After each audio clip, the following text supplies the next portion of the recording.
একটি বিশ্বকাপ ফুটবল খেলার সাথে শুধু আব্বা এটা খেলা না, তোমার যদি কলিজা থাকে, বিবেক থাকে, তুমি খবর নিও, এই বিশ্বকাপ ফুটবল খেলার সাথে কোটি কোটি কোটি কোটি ডলারের, কোটি কোটি ডলারের মদের বিক্রি হবে। এই খেলার প্রত্যেকটা গ্যালারিতে অজস্র অগণিত মানুষ মদ পান করবে। এর সাথে মদের গভীর সম্পর্ক। এই ফুটবল বিশ্বকাপের সাথে কোটি কোটি টাকার অনলাইনে জুয়া, জুয়া অনলাইনে খেলোয়াড়ের নাম ধইরা, দলের নাম ধইরা জুয়া খেলা হবে। এই জুয়া খেলাতেও সারা পৃথিবী জুড়বে। তাহলে একটি খেলার সাথে খেলাধুলা, এটাও তামাশা। 3 দেশে 3টা বিশ্বকাপে উপলক্ষে উদ্বোধনী অনুষ্ঠান হবে এই 11 তারিখে। অনুষ্ঠানের মধ্যে 3 দেশের উদ্বোধনী অনুষ্ঠানে খেলা হইল ফুটবল, অথচ নাচবে অর্ধ উলঙ্গ নর্তকী, উদ্দাম নাচবে। নাচের সাথে খেলার কি সম্পর্ক আব্বা? ফুটবলের সাথে নর্তকীর দেহের কি সম্পর্ক? বলো না আব্বা। তুমি কি লজ্জা শরমের শেষ অংশটাও ভুলে গেছো? তোমার মায়ের রক্ত ভুলে গেছো? 2 বছরের মায়ের দুধ ভুলে গেছো? তুমি বুঝো না? এটা তো শুধু খেলা না, এর সাথে জুয়া আছে। এটা তো শুধু খেলা না, এর সাথে মদের বোতল আছে। এটা তো শুধু খেলা না, এর সাথে নারীর নাচ আছে। তুমি দেখো, তুমি দেখো। আজকে আজকে তোমরা আজকে খুঁজে নাও, আজকে দেখো, এই প্রথম এই বছর 2026 বিশ্বকাপ ফুটবলে ব্রাজিল সম্পূর্ণভাবে তাদের জার্সি বদলায় ফেলছে। গত পর্যন্ত তাদের 1950 সাল থেকে 2026 সাল পর্যন্ত তাদের যে হলুদ জার্সি ছিল, এই হলুদ জার্সি তারা বদলাইয়া নতুন শেডের জার্সি আনছে। সারা পৃথিবীর অনলাইনে আজকে খবরে আসছে, সারা বিশ্ব আন্তর্জাতিকভাবে, যে ব্রাজিলের ওই জার্সির, নতুন জার্সি যেটা গেঞ্জি আর কি গায়ে দেয়, ওইটার মধ্যে শয়তানের প্রতিকৃতি, শয়তানের আকৃতি, মুখোশ এটার ভিতরে ছাপানো আছে।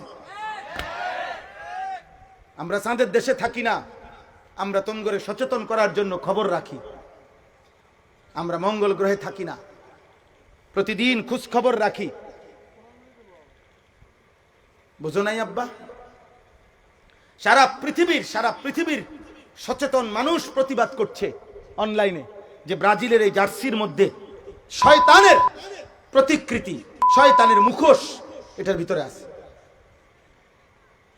তুমি নালে লেখো অনলাইনে, গুগলে সার্চ দিয়ে লেখো যে ব্রাজিলের 2026 জার্সি নিয়ে বিতর্ক কি, এটা দেখো। তুমি লাগাও, দেখো। বলো ভাই, তাহলে রক্তে যার ঈমান আছে, কলিজার মধ্যে মায়ের পবিত্র রক্ত যার আছে, ওই বেঈমানদের সাথে আমাদের কি সম্পর্ক? বলো না ভাই। ব্রাজিল আর্জেন্টিনার সাথে আমাদের ঈমানের কোনো সম্পর্ক আছে? আমাদের কালেমার কোনো সম্পর্ক আছে? আমাদের কাবার কোনো সম্পর্ক আছে? আমাদের মদিনার কোনো সম্পর্ক আছে? আমাদের নবীর কোনো সম্পর্ক আছে? আমাদের সাহাবায়ে কেরামের কোনো সম্পর্ক আছে? আমাদের আউলিয়াদের কোনো সম্পর্ক আছে? আমাদের আল্লাহর কোরআনের কোনো সম্পর্ক আছে আব্বা? আচ্ছা বাদ দাও, রাখো এটা এবার এক সাইডে। ব্রাজিল আর্জেন্টিনার সাথে আমাদের বাংলাদেশের এই মাতৃভূমির প্রতি যার মায়া আছে, এই বাংলাদেশের আর্থিক, সামাজিক, রাজনৈতিক যেই কোনো ক্ষেত্রে কোন দিক দিয়ে মিল আছে? বলো না ভাই, একটা বিবেকবান বলো। বাংলাদেশের আর্থিক উন্নতিতে ব্রাজিল এবং আর্জেন্টিনার সাপোর্ট যদি আমাদের দেশে ব্যাপকভাবে বাড়ে, তো বাংলাদেশের বিদ্যুৎ সমস্যার সমাধান হবে, তেল সমস্যার সমাধান হবে।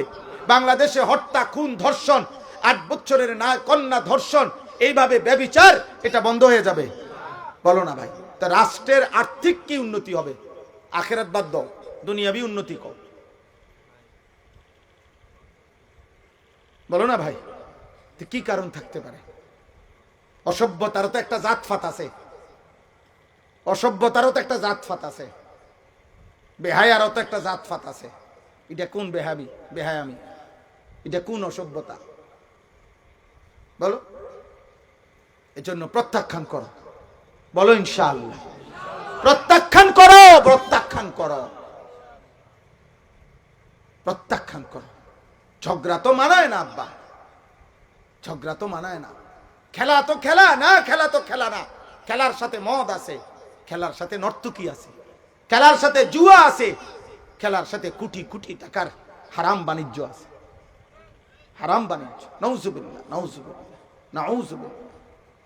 এই পৃথিবীর তোমরা খবর নিয়ে দেখো, প্রত্যেক ফুটবল খেলোয়াড়, এই যারা বিশ্বকাপে খেলবে তাদের প্রত্যেক খেলোয়াড়ের ডোপ টেস্ট, তাদের নেগেটিভ প্রমাণিত হইতে হবে। অর্থাৎ তাদের শরীরে অ্যালকোহল আছে কিনা, মদের উপস্থিতি আছে কিনা, মদ নেশা করছে কিনা, এটা পরীক্ষার মাধ্যমে প্রমাণ হইতে হবে যে সে মদ পান করে নাই।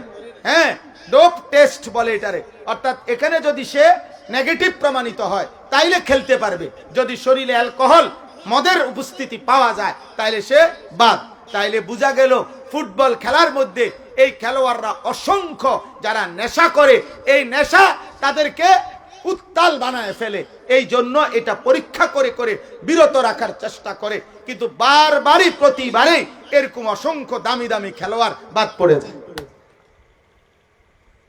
আমি তো নাম বললে আরো কইতে পারবো, কইতেছি না আর কি, ইচ্ছা করে আসে। আমি তো নাম ধরে ধরে কইতে পারবো, দাগ নম্বর, খতিয়ান নম্বর সহ কত সালের বিশ্বকাপে কে কতজন ডোপ টেস্টে পজিটিভ হয়েছে তবে জানি, সব জানি। হ্যাঁ, বিগত কমপক্ষে 2-4-5 বিশ্বকাপের আপডেট বলতে পারবো ইনশাআল্লাহ। অর্থ হলো এই জন্য বলা যে আমরাও তো খোঁজ খবর রাখি। এখানে নৈতিকতার কি?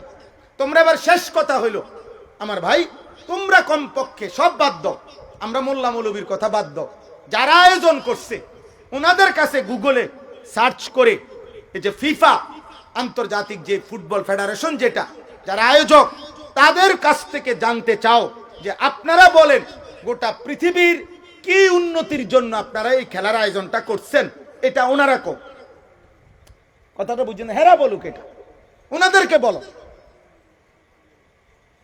কথা বুঝেন নাই? আন্তর্জাতিক পৃথিবীতে যদি এই ফুটবল খেলাটা ঠিক মতো হয় তাহলে যুদ্ধ বন্ধ হয়ে যাবে তো, আন্তর্জাতিকভাবে যুদ্ধ বন্ধ হয়ে যাবে তো, ইসরায়েলের জুলুম অত্যাচার বন্ধ হবে তো, কথা বলে না? আন্তর্জাতিক তেল সমস্যার সমাধান হবে তো, ইরান আর আমেরিকা ইসরায়েলের যুদ্ধ বন্ধ হবে তো। তো কি হবে? কি হবে? মানুষের ভিতরে নৈতিকতা বাড়বে। বলো ভাই, তাহলে না আন্তর্জাতিক কোনো ফায়দা আছে, না আমার রাষ্ট্রীয় কোনো ফায়দা আছে, না আমার ধর্মের কোনো ফায়দা আছে। এখানে আছেটা কি? আছেটা কি? শুধুই হারামটা আছে, শুধুই হারামটা আছে, শুধু আখেরাতের বরবাদটা আছে, শুধু জাহান্নামটা আছে, আর কিছু না। শুধু আগুন আছে, আগুন, শুধু আগুনটা আছে। এই জন্য চলো শেষ কথা, যার বিবেকে কুলায় নিয়ত করো, আব্বা নিয়ত করো, এমন খেলা আমরা দেখব না। বলো না ভাই ইনশাআল্লাহ? বলো না ইনশাআল্লাহ? খেলা প্রত্যাখ্যান করো, প্রত্যাখ্যান। সর্বশেষ কথা হইল, কোনো অসুবিধা নাই, অনেকেই হয়তো মনে মনে বসে যায়, না হুজুর আমনে না, আপনার আব্বাও যদি কবর থেকে আসে আমি ফিরবো না, আমি দেখবো। অসুবিধা নাই আব্বা, তোমার মতো নাফরমানের জন্য পৃথিবী আটকাবে না, কারো জন্যই পৃথিবী আটকায় না। যেদিন আব্দুল কাদের জিলানী বড় পীর রহমতুল্লাহ আলাইহি উনি যেদিন ইন্তেকাল করছে সেদিনও সূর্য ডুবছে, যেদিন ফেরাউন মরছে সেদিনও সূর্য ডুবছে। কথা বলে না? সময় কারো জন্য থামে না। ইমানদার মূল্য পৃথিবী থামে না, নাফরমান মরলেও কি থামে না? পৃথিবী থামে না। অতএব আমাদের কারো জন্যই সূর্য চন্দ্র থামবে না, সময় সময়ের গতিতেই চলবে, পৃথিবীর গতিতেই শেষ হবে।